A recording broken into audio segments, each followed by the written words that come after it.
State bank को तलब किया, अटॉर्नी जनरल को भी तलब किया है। क्या मुतवक्किल है आज के फैसले में, क्या हो सकता है?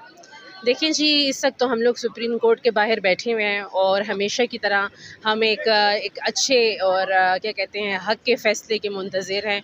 और जैसे कि आप लोग देख रहे हैं कि आज एक ज़बरदस्त हमेशा की तरह वकला ने और ख़ास तौर पे केपी के वकला ने एक ज़बरदस्त पावर शो किया है।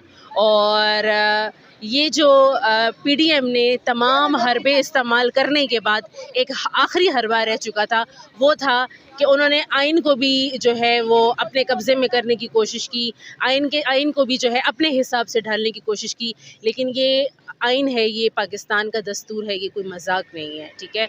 तो इन लोगों ने जितने भी हरबे इस्तेमाल कर दिए, लेकिन ये काला कोट पहले भी आइन की बका के लिए और जब जब भी अदलिया के ऊपर जो है एक तरह से अटैक करने की कोशिश की गई, तो काला कोट पहले भी इनकी हिफाजत के लिए, बका के लिए निकला था। और आज भी जो है एक बहुत बड़ी तादाद में केपी से यहाँ वकला हम लोग आए हैं, अपनी लीडरशिप के साथ हम लोग आए हैं। और हमें यहाँ देखकर ये बहुत खुशी हुई है कि हमारे और जो सीनियर लीडर्स हैं पीटीआई के, आज़म सवाती साहब भी यहाँ मौजूद थे। और हमने और काफ़ी यहाँ पे जो है लीडरशिप को देखा। तो ये हमारे हौसले बुलंद करने के लिए जो है हमारी पंजाब के भी और केपी के तमाम वकला जो है वो यहाँ पे जमा थे। और इंशाल्लाह ताला आइन की बका के लिए हम हमेशा खड़े रहेंगे।